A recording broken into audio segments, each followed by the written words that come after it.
Friends. Chris Marcus here with you for Arcadia Economics on a little bit of a tougher day for the gold and silver price. Although, as our guest, who I'll bet a lot of the people watching have become more familiar with in recent times, Josh Fair of the Scottsdale Mint, who makes some great products, but also has been sharing a lot of commentary, especially in the midst of tariffs, EFPs, a lot of other unusual things happening in gold and silver, which we will dig into today. So, welcome everyone at home and welcome here, Josh. It's nice to finally have you on here and meet you. I've enjoyed following some of the things you've shared, which have shed a lot of light on what's going on out there. And most importantly, how are you today, my friend? Good. Yeah. Thanks for having me on. First time, I believe. So, glad Yeah. your channel's grown through the years, and obviously, both silver and gold are starting to come into discussion more and more. So, we need channels like yourself to help get the word out. Well, I appreciate that, and certainly, it's fun, more fun at least when there's some action happening. I know you remember the feeling of that 2022 to 2023-ish phase where not the easiest time, but all that happens. Here we are, even down 33 bucks, yet still at 29.30. Go figure. If you had told someone a couple of years ago, you could say, "Oh, we did down 30 bucks at 29.30." Silver on the day down 53 cents. Little bit interesting timing because, as we'll also dig into, we did have the news that tariffs, at least according to today's update from Trump, back on. But Josh, any thoughts on what we're seeing today and maybe, day to day, especially in a volatile market, that will happen? But anything, if you do have thoughts on today or how it fits in the bigger picture with what we're seeing Yeah. in the price. I personally, while you don't never like to see it go down, volatility is a good sign.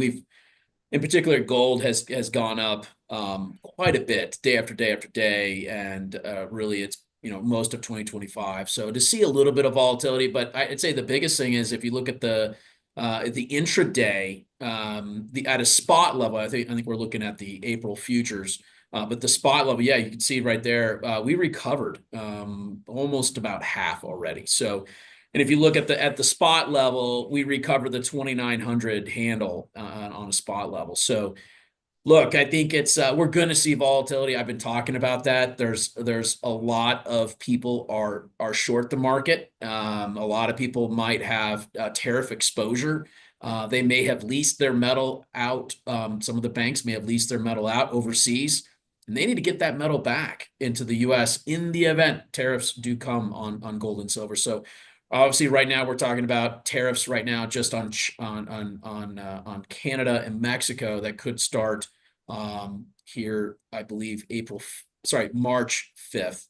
So I think you're seeing a little bit of gyrations, a little bit of things going on, but it does not seem like metals are slowing the physical movement into the United States.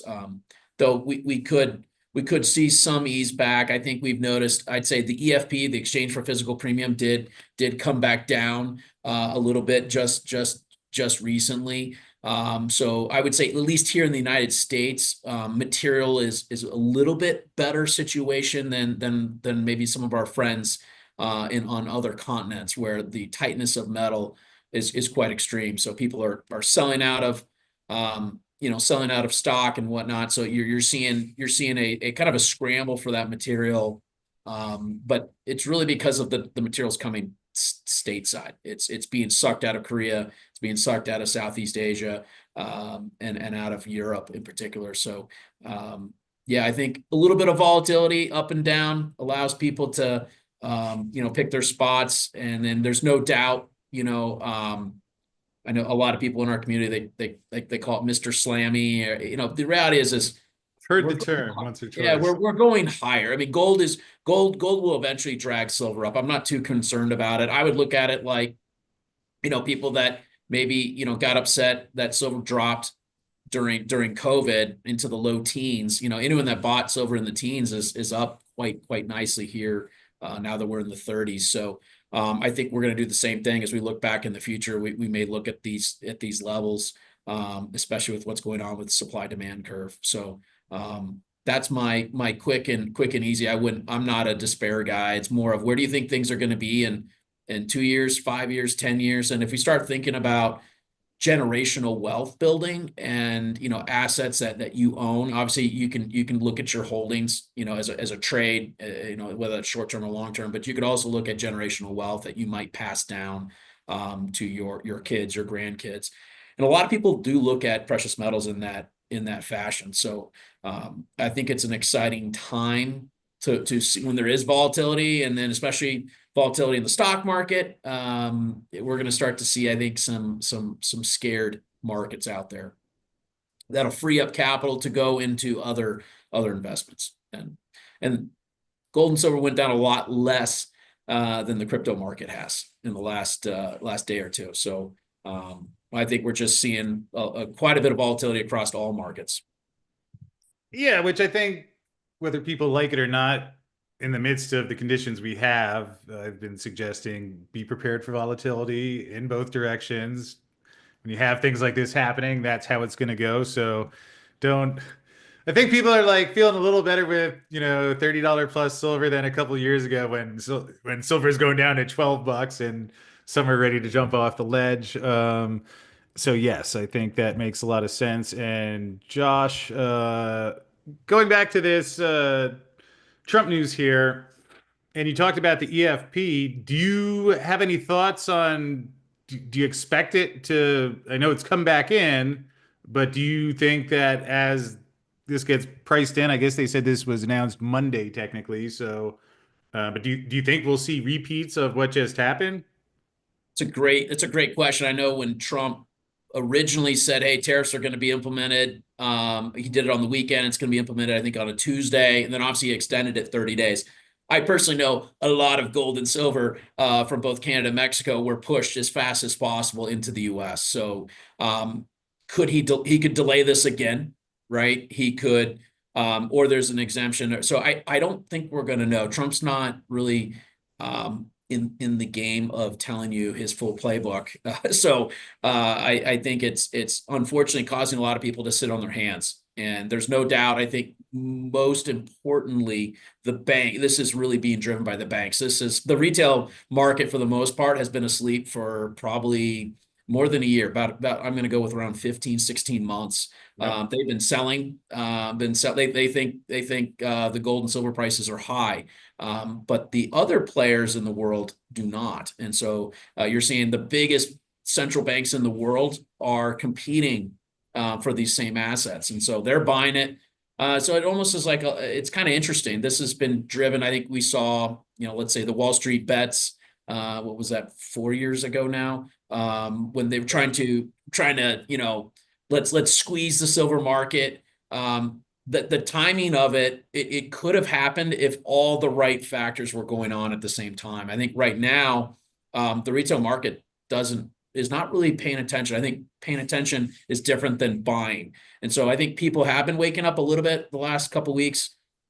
I've noticed, at least internationally, sales have grown. So a lot of our sales are international. So we see our company produces for bullion companies all over the world. So we kind of see things, and it's been fairly quiet in the retail for the better part of a year. So some international clients have been picking up, and we've noticed just in the last week or so, retail is starting to warm back up again. And I would say the ratio of people they're selling for cash versus buying material is maybe starting to neutralize a little bit. We're also seeing a lot of custom program, whether it's coins, bars, different ideas, which we do quite a bit for a number of people. That's starting to pick back up again in terms of people are planning the next number of months ahead. So if the retail sector picks up at the same time the banks are clamoring for it, I think that's where you could have a legitimate squeeze. Because right now they're clamoring for all the good delivery silver that there is. So you're talking all the brands that are being pushed into the COMEX depository. So both on the silver and the gold side. So of which my company that's what we normally buy, is I would call that tier one silver and gold. And so really since just before Christmas, we've been having to look at other supplies and bringing in other material that is not deliverable. It's still good quality. So it still hits our spec, our quality, everything. But if we're all trying to clamor for that silver and gold at the same time, that's when, you're going to see price changes. And so this is probably why we haven't seen the silver price, go up too much, at least here in the United States, right? A lot of this is just kind of movement between the banks. It's moving continents. And so clearly they're the ones that are buying it. But the retail market's not sucking that metal out yet. So if we get some of that action, I think we could have some fun for sure.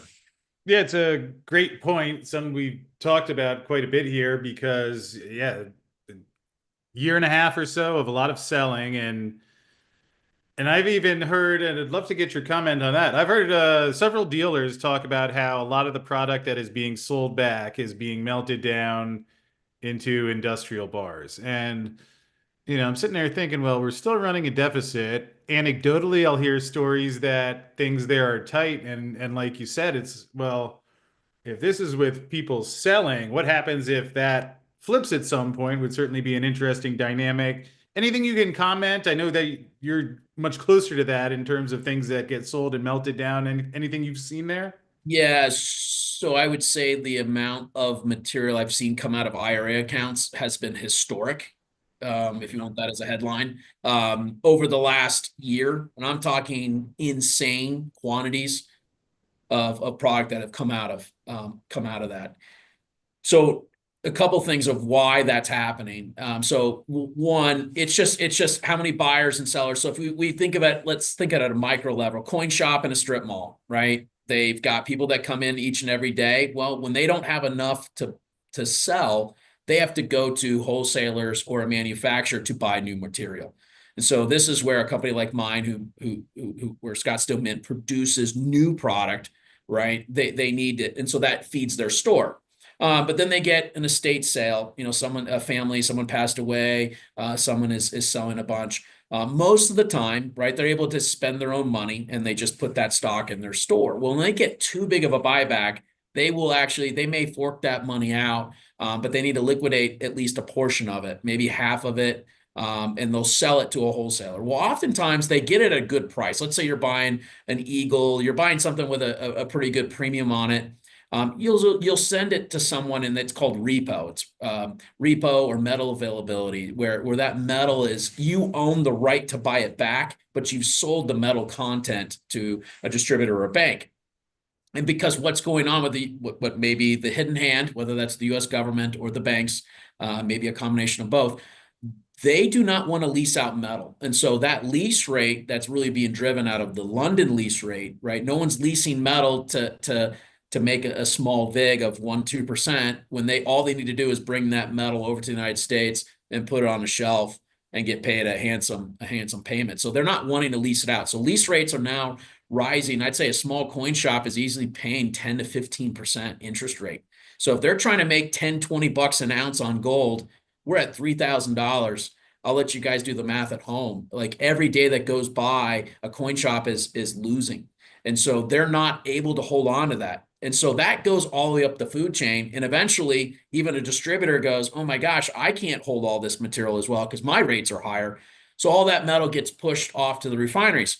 But the silver refineries in the United States are talking 2 to 3 months delay because the banks are all sending in their material to be made into a deliverable COMEX bar with the stamp on it, and then they deliver in. So really, the banks are the ones that are buying back all the material. So they are sucking that. That is a sound of silver in particular, but also gold is being sucked out of the retail's hands, and that's been going on for a while now. And I would say I think we hit maybe peak, maybe in January. If I did a snapshot here of that, we've hit a peak. So I would say at a distribution level and at a retail level, inventory has probably never been tighter. And what I mean is stocks supply in these levels are getting thinner and thinner because of the carry cost, right? It's just not there. So we're going to be heading into a world of more of just in time. And a company like mine, when the market goes boom, we don't just go up like 20% or 30%. There are times where we'll go up hundreds of percents in sales in a flash. Because if we're selling to hundreds of wholesalers around the world and supplying so many people, and they all bump up a lot, they all start buying and they start buying ahead. And so it goes, we could say, hey, my turnaround time on a product is 1 week or 2 weeks. You could go to 1 month to 2 months in an afternoon. So I think that's when, that's why we've seen, 2 years ago, Silicon Valley Bank hit, right? Everyone wanted precious metals all at the same time. And then delays hit, especially Silver Eagles. They may not have been the best buy at a $20 premium. I think we can look back on that.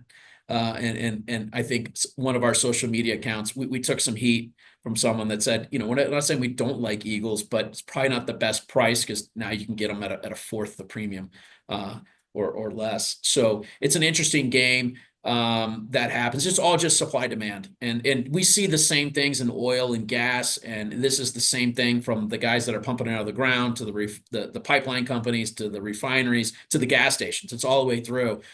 And oftentimes they don't make a lot of money, and then they make a lot of money in a short amount of time. And that doesn't mean that they're bad or poor people or mean or it's just, that's just the nature of supply demand. And that's true for almost every industry.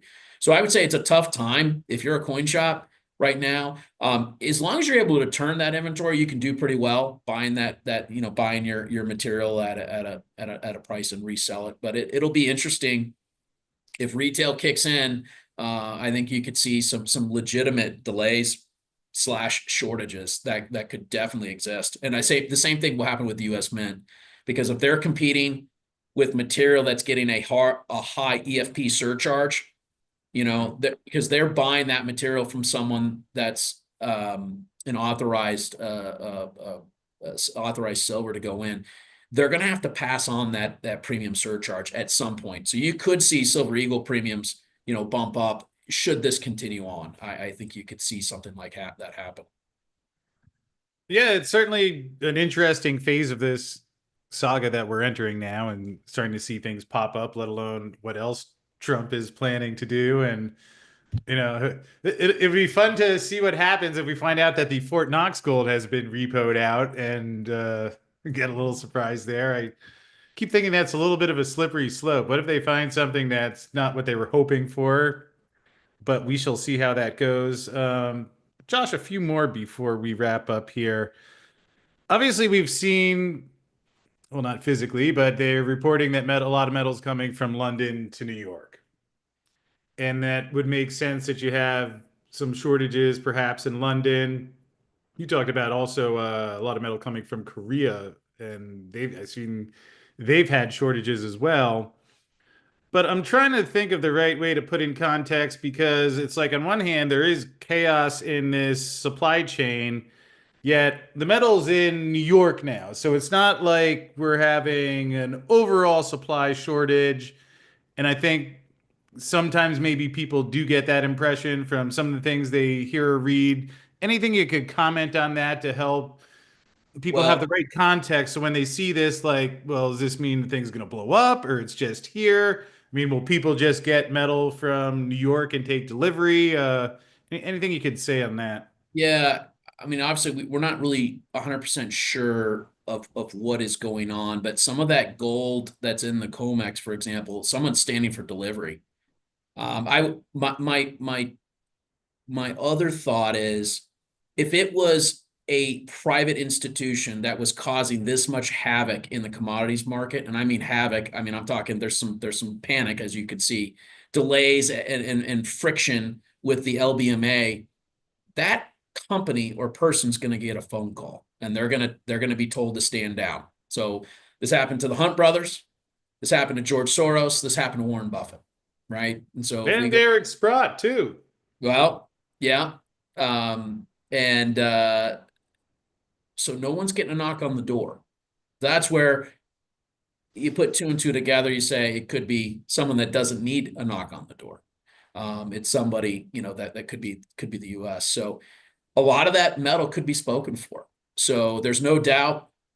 I also think we are preparing for a new type of rapidly changing the US economy into high-tech manufacturing for what will be World War III, protecting Taiwan. I mean, we're moving into drone wars. We're like, the military of yesteryear is all being wasted in small proxy wars, right? So we're moving really, really fast into high tech.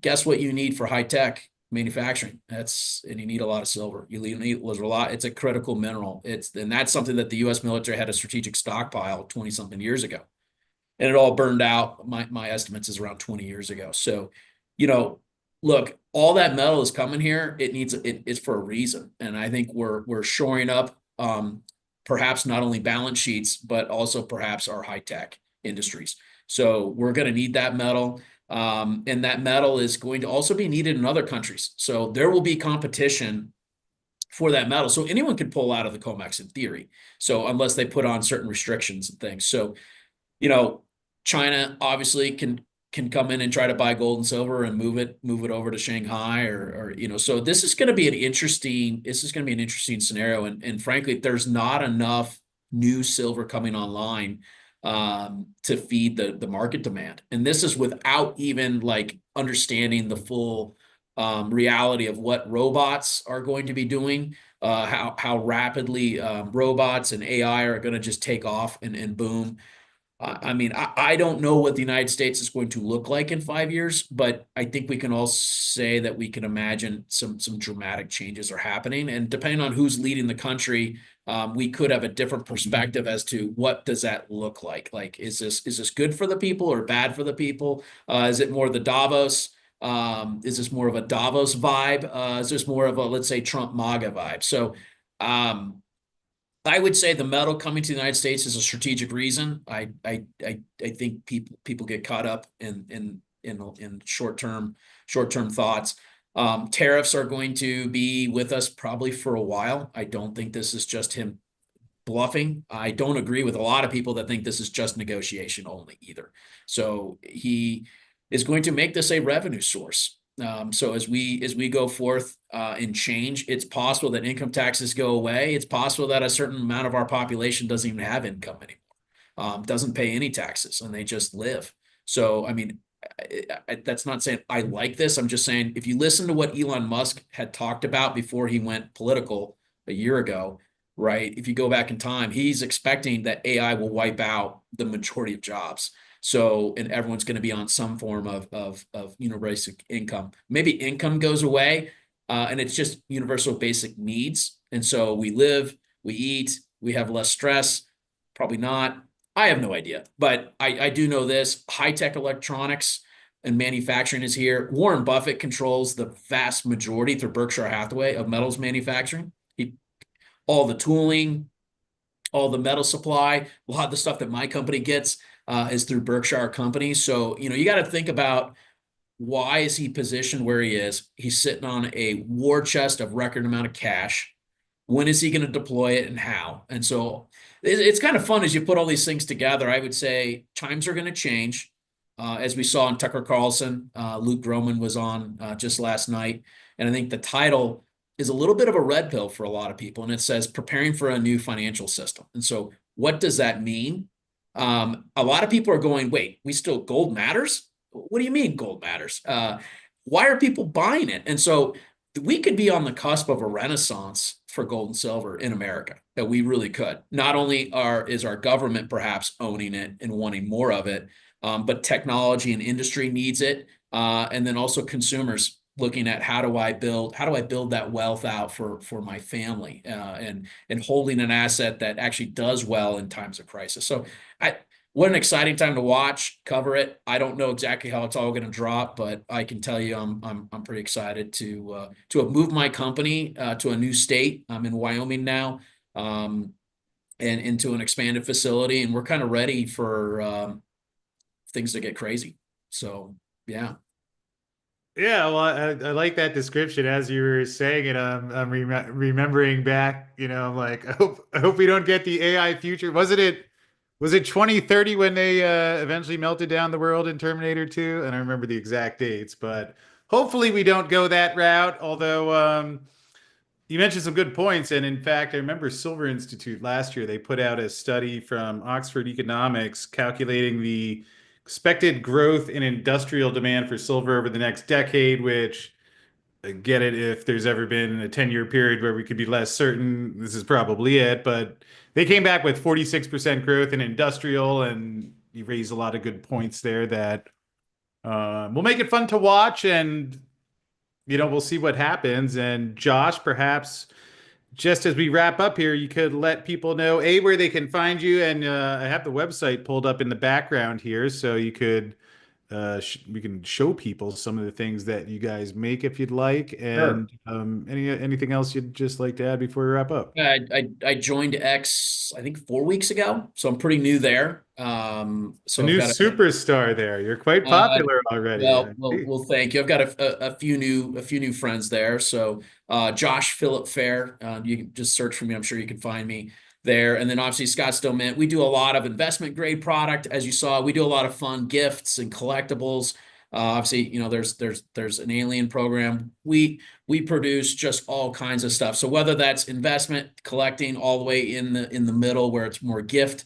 I would What's say. what's what's your favorite? What do you think's the coolest silver or gold toy you have on here? And I'll pull it up. What's your It's been out for a bit. And I would say, like, what you mentioned someone's name, so I don't want to tell you who it was, but I would say the Tombstone line. I would say when a billionaire comes into our facility and they see different things, this was something that normally no one has really ever seen or held. And so they bought an entire chest, a wooden chest full of these Tombstone silver nuggets that were on.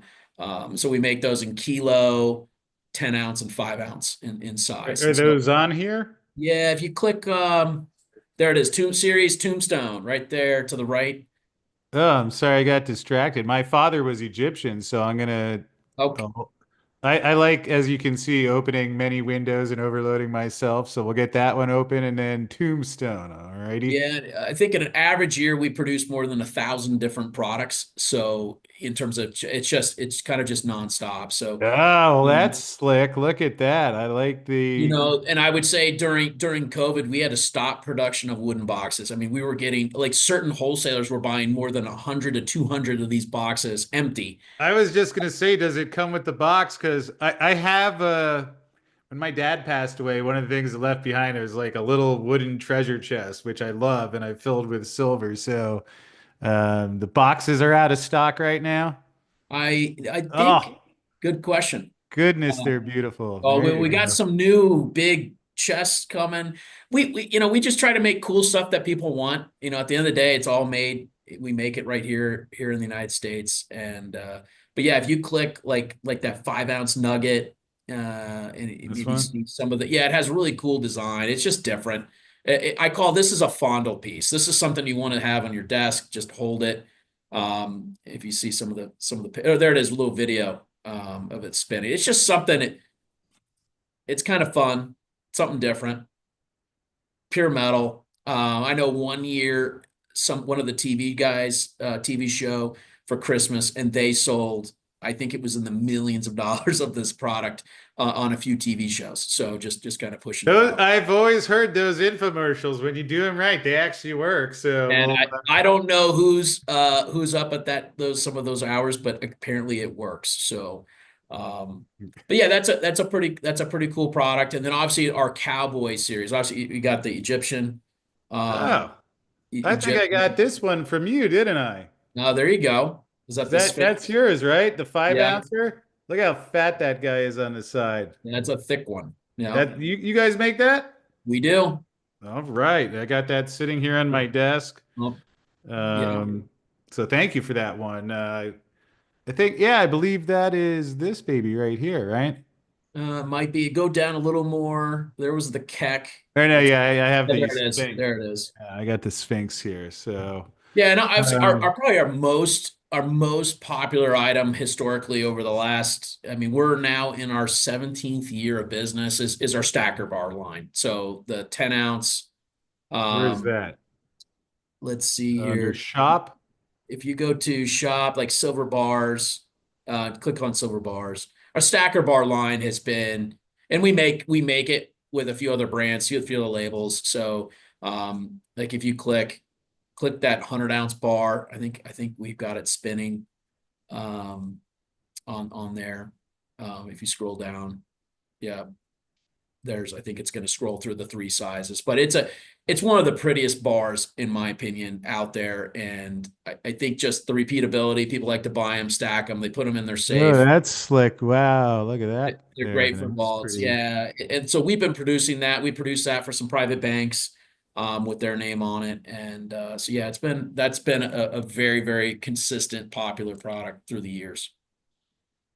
Well, I could see why, and you guys make some beautiful stuff. You have a owner there that makes some interesting comments about the markets. And again, I'll just mention anyone watching at home, you can go to scottsdalemint.com if you'd like to browse through those. And again, Yeah. you can also find Josh on Twitter at Josh Philip, one L in the Philip Phair. And with that said, Josh, sure appreciate you making some time. Again, I appreciate and I enjoy reading a lot of your tweets and videos. And I know you're working with our beloved Professor Vince Lancy as well. So just really nice to meet you. And Yeah. Well, thanks we'll for have to do this again soon. And who knows what'll happen in the next month. So yeah.